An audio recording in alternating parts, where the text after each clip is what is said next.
What's up, guys? Welcome back to the Fig Heel YouTube channel, and today we're going to be unboxing the new Komet Kid Variant A and B, aka Max Moon, from KWK Kayfabe Heroes. Stay tuned.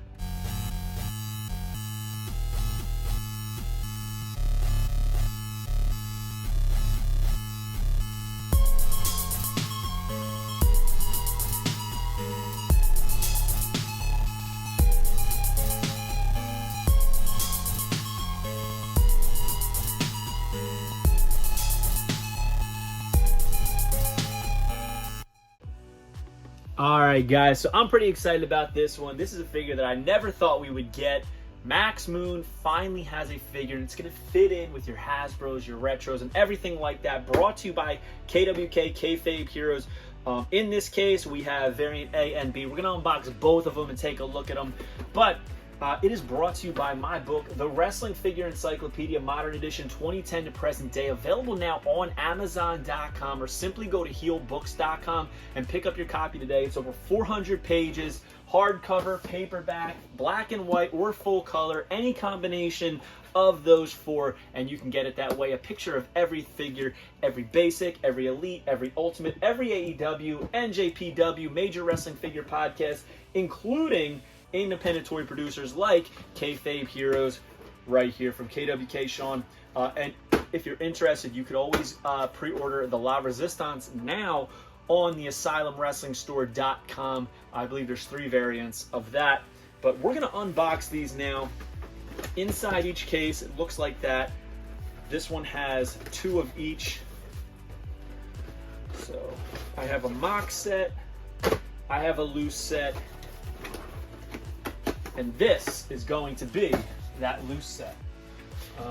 So we will start off by taking a look at Variant A. Now, Variant A is on the red carding. This is your standard issue Komet Kid Max Moon figure. You'll notice that Variant A has 1 of 350. That's how many were ordered. He does come with the wrist gauntlets, the shoulder pads, and his typical gear, and we'll talk about that later. There's a little caution paper in there, which we'll talk about. Here's the back of it. The back has Mantar, which we've already unboxed, PN News, which we've already unboxed, both variants, and now Komet Kid there. You can see it's sealed by the sticker, but I already pre-took those off just to make the unboxing a little bit easier. Komet Kid, 6 feet 2 inches, unknown weight, born May 11th, 1961 from the outer space. Real name, Thomas Borick. Accomplishments: AWA World Tag Team Champion, USWA World Tag Team Champion, TWA Heavyweight Champion, IWA Southern Heavyweight Champion, and CWF Heavyweight Champion. And the reason I'm getting to it, I wanted the 1 mint on cards. You'll notice got a little thank you there, Fig Heel. So pretty cool. All right, we're gonna slide these out. The Heroes from Series 1. The carding on these is beautiful. It's very thick and sturdy. It's not going to bend, rip, anything like that very easily. Now, we'll first look at this. There's a little paper in there. It says, caution, when removing the fist from the figure, please use warm water or dryer to soften the parts to avoid possible breakage for the figure. All right, so we don't want to break this. Whoa. Honestly, I might not even put the gauntlets on. I'm not even sure they're necessary. I think the figure itself looks better like this. I will attempt to take off the hand with a light pull, and if that doesn't come, we'll see. So the bubble comes out very easy. The card comes off very easy. All right, so first up, let's look at the figure. Beautiful. This figure is beautiful. Looks great as it is. Again, I don't even think it needs the shoulder pads or the wrist gauntlets. Standard with the tubage going all over his gear. The blue gear with the pink background, yellow undertones there, pink on the mask. I mean, the likeness on the face is even very, very good. The mask is cut around the ears as it should be, which is very cool. You can see the sideburns in his hair on each side, his eyebrows, even has his braided hair coming out of the mask like that. My man does have a little bit of a wedgie up his ass. That's a little interesting. I don't think I've ever seen that on an action figure before. Waist articulation, head articulation, and both arms. He is posed in what I would consider the fashion of the Perfect Plex, Hulkaplex, the Crusher, you know, all of those ones where you can twist the one arm and you can either put somebody's head in there and they'll spin around, or let go of the arm and it whacks somebody. Check out the detail on the boots. Very, very cool. Looking like a damn Power Ranger spaceman jumping into the ring. Pants looking like a circuit board. Love this. This figure is actually very, very good. I was pleasantly surprised by the Mantar. I was pleasantly surprised by the PN News. And now, even this one, I would say that KWK is doing a really good job. All right, so I can see why they say be careful with the wrists. I'm not even going to pull them out. I don't think it's necessary, to be honest with you. But they're it looks like the peg is a little flimsy and wobbly. So if you are going to do it, you might want to do the water or the air dryer, which seems to be commonplace now, including little instructions on how to take hands and stuff out in the independent retro world, as Zombie Sailor Toys recently did this with the Matt Cardona and the Nick Gage 2-pack. But as I said, I really don't think these wrist gauntlets are necessary. They're kind of plain flat blue, and I think they take away from the overall aesthetic of the action figure as it is. Even so, the shoulder blades, shoulder pads, I don't think are really as necessary, but we will put them on to take a look. See, like, I think he looks better without them. It's pretty cool, right? There's a little bit of pipage right there, the silver pipage, a little design on the front, and he has like this rocket pack on the back, but I think it takes away from the figure, to be completely honest with you. I think the figure looks better without everything on. And honestly, I think that's how I'm going to display it. I think he's going to be front and center in my retro shelf, but he's going to be right there, and I'll probably put the gear right next to it. And I almost forgot, each of these figures is numbered. So out of 350, this Loose Boy is number 57. So each figure has a number on it in the production line, and this is number 57 out of the production line. We will take a look at these ones, the mint on card ones that I have, and see what they are. So this mint on card one is 68, so the blue variant is 68 on that one. This yellow is 54, my mint on card set, and let's see what this one is. 95.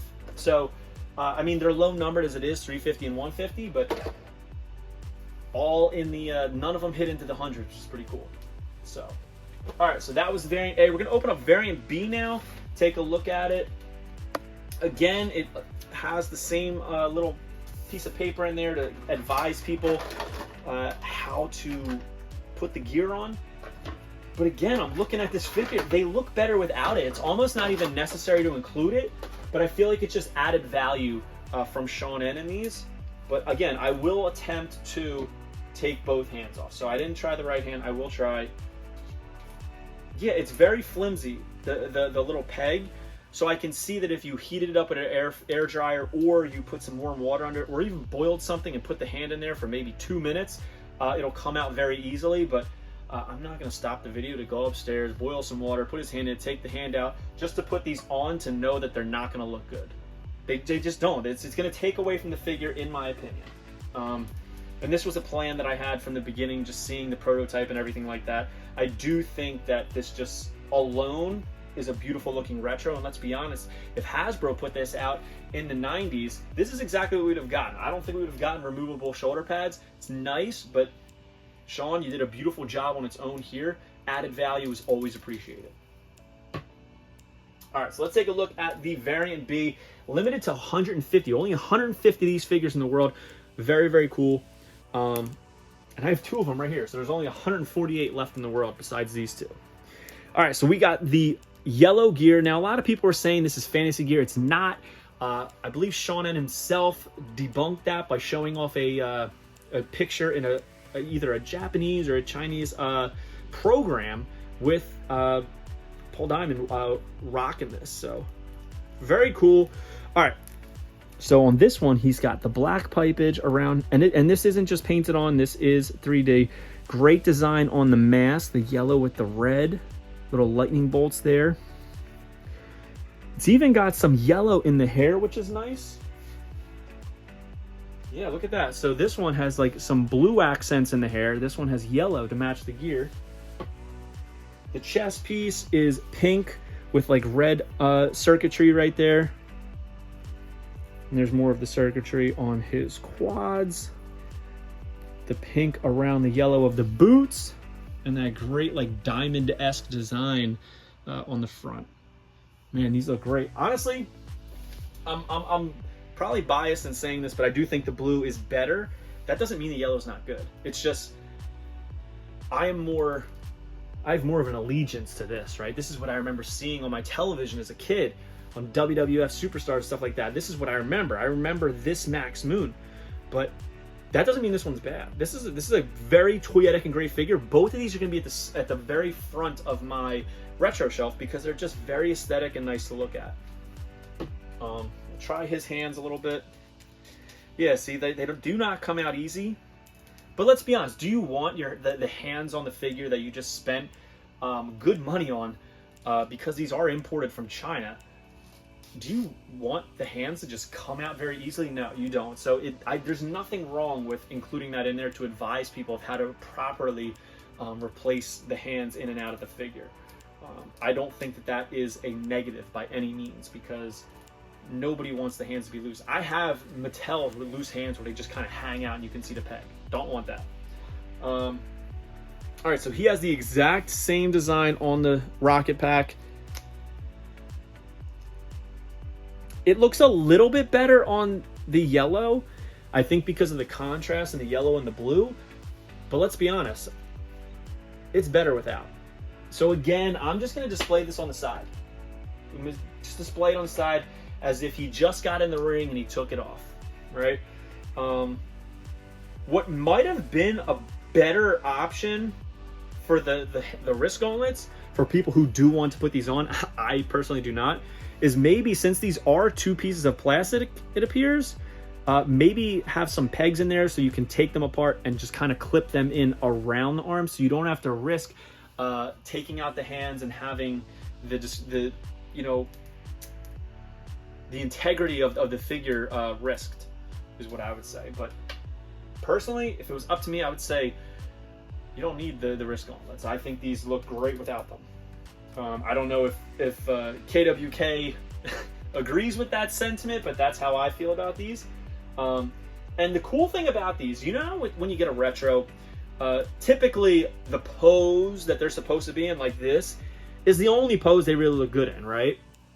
But when you put the arms up like this, he still looks kind of awesome.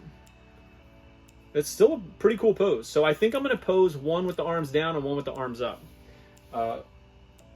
Overall, man, I love the PN News. I love the Mantar. But I think this might be my favorite one. This might be I would say it goes, man, Mantar's really good. Maybe Max Moon and Mantar are very neck and neck. I would say that PN News, not that it's a bad figure, is kind of a little bit below them. I do think the feet on this are better and are more fitting to the body type than that of Mantar and PN News. So maybe this is number one. Max Moon, for that reason, overall it is a better figure. I would say this is number one, Mantar is number two, and then PN News. And man, I gotta tell you, I'm looking forward to getting the Yoshi Tatsu because I think even Yoshi just looks excellent. Anybody who doesn't have any of these KWK Kayfabe heroes in their collection, I don't think understands how high the quality is on these. These are figures that, like, having them in hand, I'm not worried about them breaking, right? It's not a hard plastic. They do have a little bit of give in them.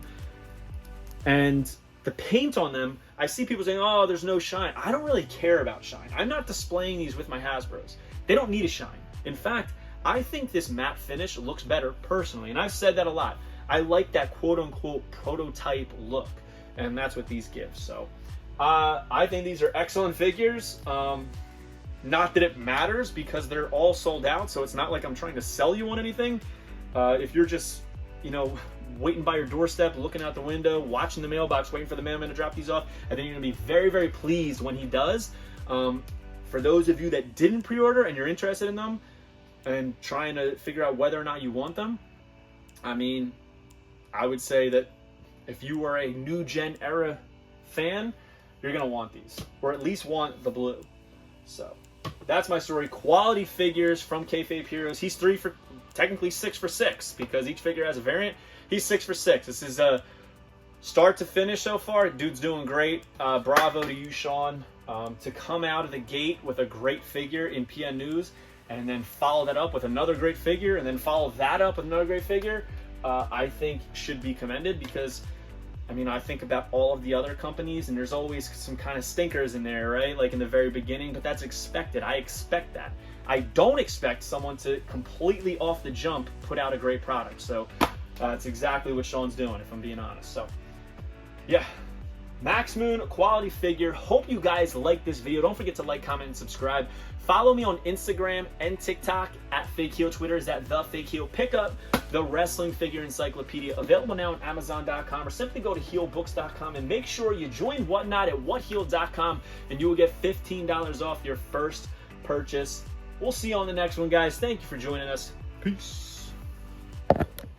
Are you a wrestling figure collector of WWE Mattel, AEW Jazzwares, and everything in between? Then you need Fig Heel's Wrestling Figure Encyclopedia, the modern edition covering all releases from 2010 to present day. Featuring over 5,000 photos of action figures from the hottest brands, including independent toy makers. Keep track of what you have, want, and need, including loose, mock, and overall collection value. With shots by Matthew Goldberg, the Wrestling Figure Encyclopedia is a must-have for collectors. Premium full-color and value black and white editions available now on Amazon.com. If you enjoyed this video, don't forget to like, comment, and subscribe. Follow me on Instagram, TikTok, and Twitter at Fig Heel. Pick up my book series on Amazon and my merchandise on ProWrestlingTees.com/FigHeel. Join my official sponsor, Whatnot, at WhatHeel.com and receive $15 off your first purchase.